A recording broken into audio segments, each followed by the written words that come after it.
Olá, que bom ter você aqui para mais uma aula de ciências. O assunto agora é os 5 reinos dos seres vivos. Eu sou a professora mestra Jaqueline Barea. Para esta aula, nós forneceremos os fundamentos para algumas habilidades do SARESP de Ciências, habilidades 12, 14, 15 e 16. Bom, como a gente já deve ter discutido aí em outras aulas, quais são as características gerais dos seres vivos? O que diferencia um ser vivo de um ser não vivo? Primeira característica geral de um ser vivo, eles são formados por células. Então, nós, todos os seres vivos, somos formados por células. Além disso, todos os seres vivos possuem um ciclo de vida. Nascem, crescem, se desenvolvem, se reproduzem e morrem. Então, faz parte do ser vivo ter um ciclo de vida. Outra característica básica de todos os seres vivos é possuírem um metabolismo próprio para a manutenção da sua vida. Então, existem nos seres vivos as capacidades de nutrição, de digestão, de produção de proteínas, etc. Então, para ser vivo, tem que ter pelo menos essas 3 características fundamentais. Os seres vivos são tantos, ainda não são todas as espécies conhecidas. Então, para que a gente possa estudar essa grande variabilidade de seres vivos, a gente precisa organizá-los, precisa agrupá-los conforme suas características. Os 5 reinos são os maiores agrupamentos de seres vivos de acordo com suas características. Essa classificação e essa organização possibilita a facilitação do estudo dos seres vivos, já que eles são agrupados conforme semelhanças entre si. Os 5 reinos são o reino Monera, o reino Protista, o reino Fungi, o reino Animalia e o reino Plantae. Esses 5 reinos obedecem à classificação de Whittaker, que foi uma classificação feita em 1959. Essa classificação contém os 5 reinos, mas é importante que vocês saibam que existem outras classificações de outros cientistas de outras épocas. Mas a que a maior parte dos livros didáticos de ciências adota é justamente essa da Whittaker, que divide os seres vivos nos grandes 5 reinos. Quais são os critérios usados para classificar os seres vivos em 5 reinos? Quais são as semelhanças usadas ou as diferenças usadas para colocá-los num reino e não em outro? Primeiro critério de classificação utilizado é o número de células. Os seres vivos unicelulares são colocados em determinados reinos, os seres vivos pluricelulares em outros. Também, o tipo de célula é outro critério classificatório entre os 5 reinos. Se tem núcleo celular bem definido, bem delimitado, é chamado de eucarionte, é colocado em determinados reinos. E procarionte, aqueles que não têm núcleo celular bem definido, é colocado em outros reinos. E também o tipo de nutrição. Os autótrofos pertencem a alguns reinos e os heterótrofos em outros. Então, são 3 critérios básicos para a classificação nos diferentes reinos, e da combinação desses 3 critérios é que vem essa classificação e essa organização. Vamos relembrar primeiro o que são esses critérios. Primeira coisa, vamos diferenciar o que são seres unicelulares de seres pluricelulares. Seres unicelulares são aqueles cujo organismo é composto por uma única célula, como essas bactérias, como esse protozoário e essas bactérias aqui. Seres pluricelulares são seres que possuem mais de uma célula, como esses cogumelos, como essa rã e como essa árvore. Então, unicelular, une uma célula, pluri, várias células. Outro critério a se lembrar é com relação ao núcleo celular dos seres vivos. Os seres vivos que possuem células com núcleo celular bem definido, bem delimitado, todo protegido por uma membrana nuclear, esse ser vivo é classificado como eucarioto e a célula como célula eucarionte. Agora, os seres vivos cuja célula não possui núcleo celular, não tem membrana nuclear envolvendo o material genético, e o material genético fica no citoplasma, esse ser vivo é classificado como procarioto e a célula procarionte. Então, seres eucariotos têm núcleo celular bem definido em suas células. Seres procariotos não possuem o núcleo celular bem definido na sua célula. Os seres procariotos, eles são unicelulares também. Olha, mais uma vez, aqui as bactérias com seu material genético no citoplasma e aqui um protozoário, olha, com um núcleo celular. Olha aqui, ó, esse protozoário aqui que é a ameba, está com o núcleo celular organizado. E esse aqui, que possivelmente é um paramécio, está aqui com o núcleo celular bem organizadinho. Então, eucarionte, procarionte. O que são mesmo seres autótrofos e seres heterótrofos?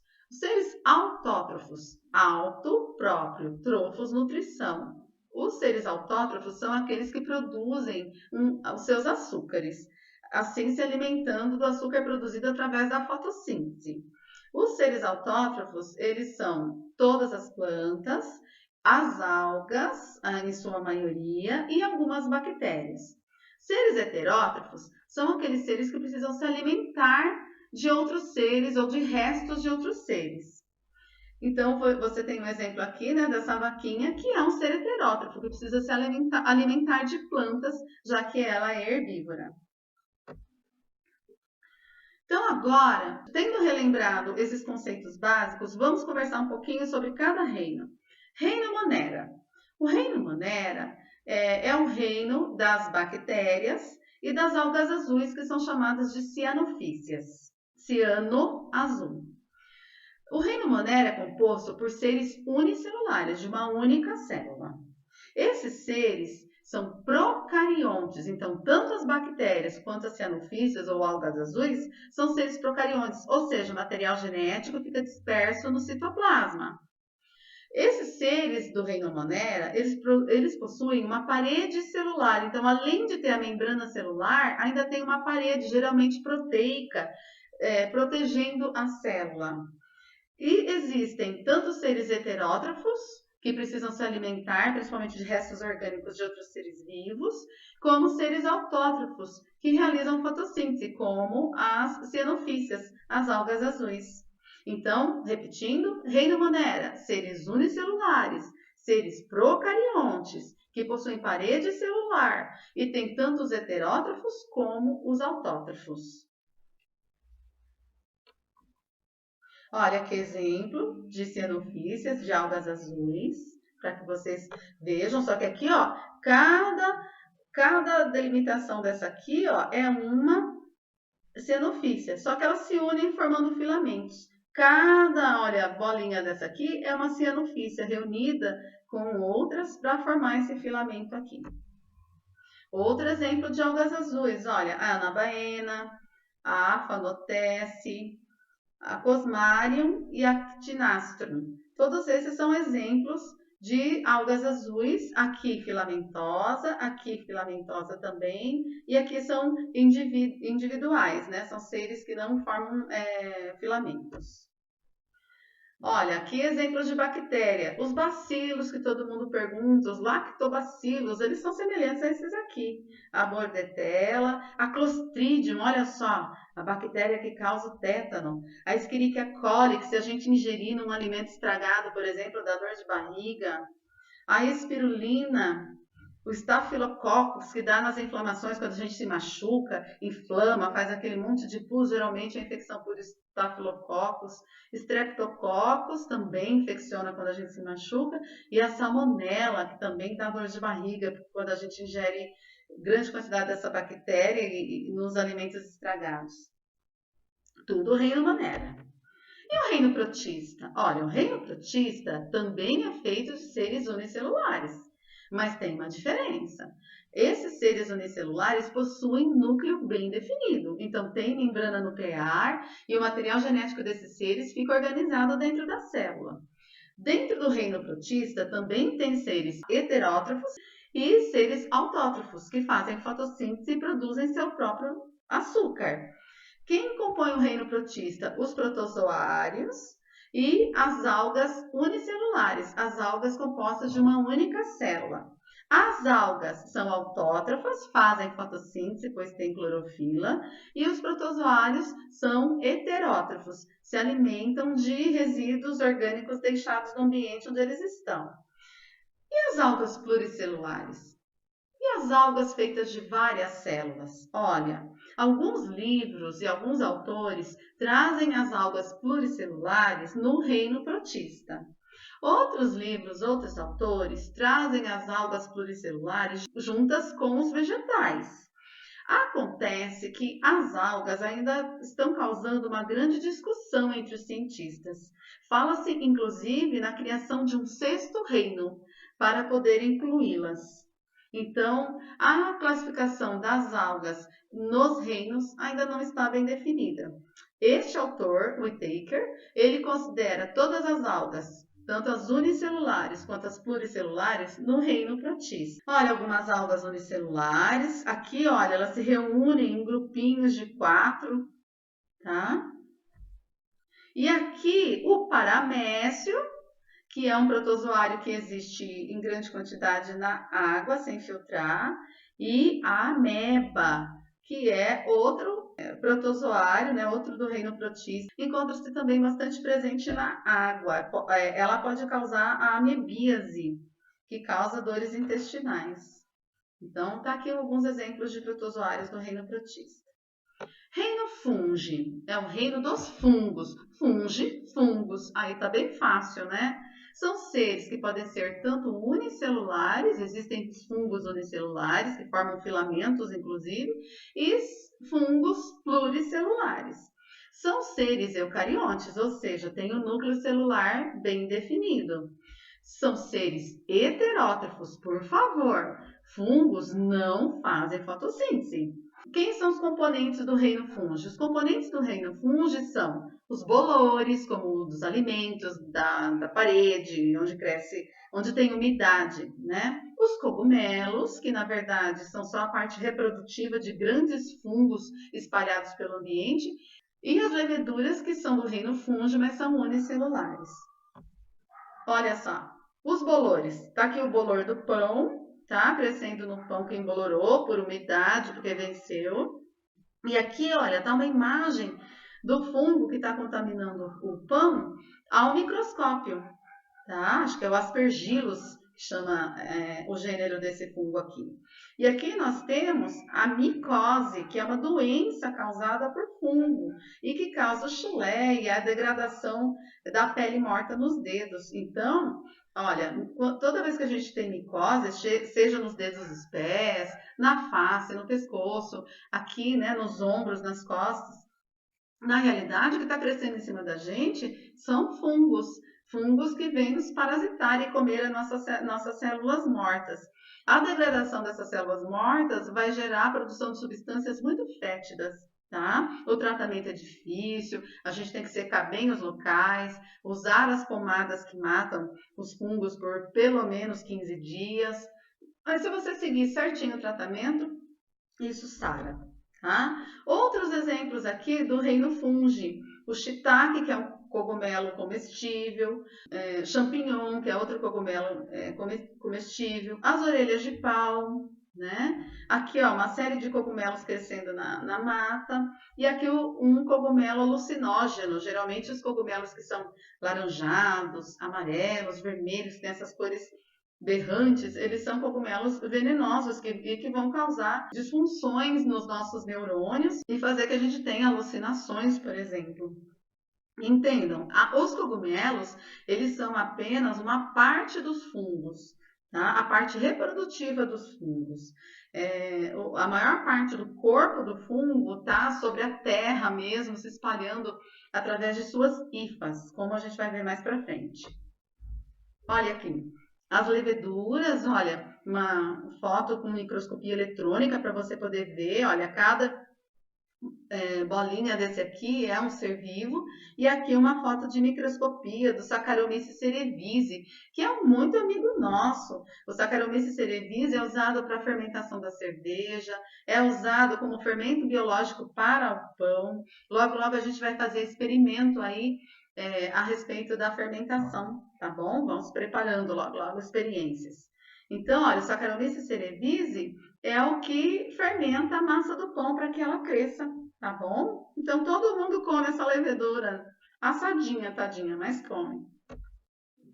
Reino Animalia é o reino dos animais. Os animais são seres pluricelulares, não existem animais que são unicelulares. Eles também são seres eucariontes. As suas células possuem membrana nuclear e o material genético fica separado do citoplasma. São seres heterótrofos, não tem animais autótrofos, não tem. E quem são os seres que compõem o reino animalia? Todos os vertebrados, ou seja, os que possuem coluna vertebral, os peixes, os anfíbios, os répteis, as aves, os mamíferos, e todos os invertebrados que não possuem coluna vertebral, os poríferos, os quinidários, os plateumintos, os nemateumintos, moluscos, anelídeos, artrópodes e equinodermos. Olha, exemplos de seres vivos aqui, ó.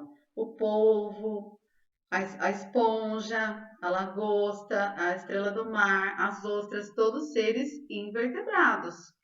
Olha uma anêmona aqui, também invertebrado. Aqui alguns insetos, um aracnídeo, um molusco. Tudo aqui, ó, animais invertebrados, tá bom? Ai, olha aqui o pernilongo. Olha que linda essa foto de anêmona. E olha aqui um porífero. Olha aí o Bob Esponja. E todo mundo quer saber que tipo de ser é o Bob Esponja? É esse aqui. Ele é séssil, ele é fixo, ele não é móvel. E os vertebrados, todos aqui, ó, os peixes, os répteis, as aves, os anfíbios e os mamíferos. A gente vai estudá-los mais para frente. E o reino plantae, logicamente você já deve estar pensando que é o reino das plantas, certo? Seres pluricelulares também com mais de uma célula, seres eucariontes também, seres autótrofos. Essa é a diferença dos animais. Tá? O reino plantae, o reino das plantas, os seres realizam fotossíntese, produzem seu próprio alimento, produzem seus açúcares. Quem faz parte do reino plantae? Os musgos, as samambaias, as árvores, os arbustos, a grama e vegetais de várias plantações e florestas e etc. Atentem-se para o fato de que a célula animal é diferente da célula vegetal. A célula animal, ela não possui parede celular. A célula vegetal tem parede celular. A célula animal não possui cloroplasto com clorofila para fazer fotossíntese. Por quê? Porque animais não fazem fotossíntese. As células vegetais possuem cloroplastos e dentro desses cloroplastos tem muita clorofila para captar a luz solar e realizar a fotossíntese. Outra diferença: a célula animal possui vários vacúolos distribuídos por ela. A célula vegetal possui um grande vacúolo, um grande reservatório de água. No mais, todas as estruturas que existem nas células animais também tem nas células vegetais. Resumindo, diferença: célula vegetal tem parede celular feita de celulose, que é um açúcar que não é doce. Célula vegetal tem cloroplasto, que célula animal não tem. Célula vegetal tem um grande vacúolo no seu citoplasma e célula animal não tem. Tudo bem? Deu para acompanhar aí as diferenças? Olha aqui, isso aqui é uma foto de uma célula de cebola vista ao microscópio. Eu queria que vocês notassem aqui, ó, a parede celular. Não é só membrana celular, tem em volta uma camada protetora de celulose, mantendo a célula bem rígida, tá? E aqui são seres do reino plantae, musgos, samambaias, que são pteridófitas, as gimnospermas, que são as plantas que não possuem fruto carnoso, as sementes são nuas, e as angiospermas, que possuem fruto e as sementes ficam guardadas nos frutos. Bom, todos esses seres compõem a biosfera. O que é a biosfera? Conjunto de seres vivos do planeta Terra. Cada ser vivo vai aí estar presente num determinado reino, conforme as suas características. E esses seres vivos se espalham pelos mais diferentes ecossistemas do nosso planeta. Mas o que é ecossistema mesmo?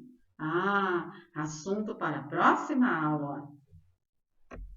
Olha, eu queria oferecer essa aula para os meus colegas, queridos biólogos, professores, a Silvana, o Fábio, a Suzy, a Adriana, o Raul, o querido José Mateus, o querido professor Carlos, o Pablo, a Camila, todos os colegas professores de ciências e biologia como eu. Agora, alunos, é hora de estudar e realizar os deveres, tá bom? Olha, a aula foi do fundo do coração. Beijo para todos vocês, tá bom? Tchau!